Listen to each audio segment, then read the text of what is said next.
Hi, this is Fred Barstein with 401k TV, and we're privileged to have Jewel Lim Esposito. Welcome, Jewel. Thank you, Fred. Jewel is a renowned ERISA attorney with the law firm, partner with the law firm of Fisher Broyles, and a well-known speaker and ERISA legal strategist.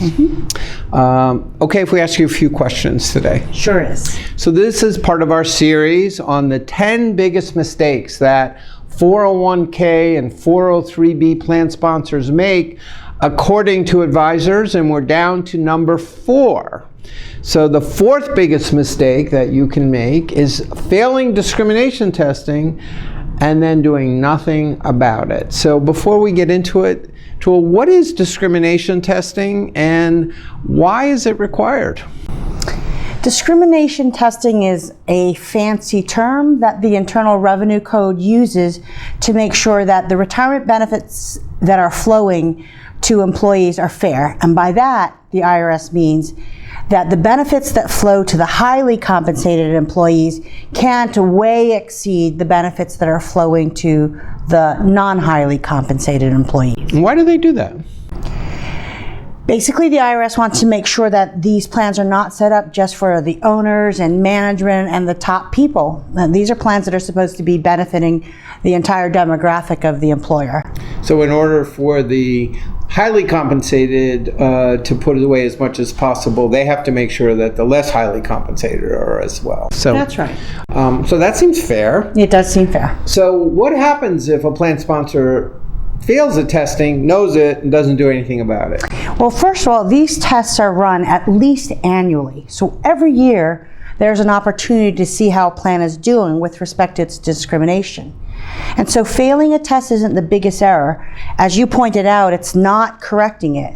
So what happens is if a plan sponsor sees that it has failed a test, then what it has to do is step in correct. And usually that might mean putting in extra money for the lower compensated people, or it might mean giving money back to the highly compensated people. And so how do highly compensated people feel where at the end of the year they have to now give money back or pay a bigger tax bill, right? Is that a good news that they're delivering? Well, sometimes highly compensated people dislike the fact that they can't put as much into retirement as they would like to because they are prohibited by these IRS tests. There are design strategies that allow an employer to allow the highly compensated employee to put in as much as possible, and it just means thinking through those design strategies. For example, if an employer chooses to have what's called a safe harbor plan, then under that design, the highly compensated employee can put in as much as they thought they could have put in this year, 2018. They can put in $18,500, and so now they can put in that money and not be limited in how much they can put in.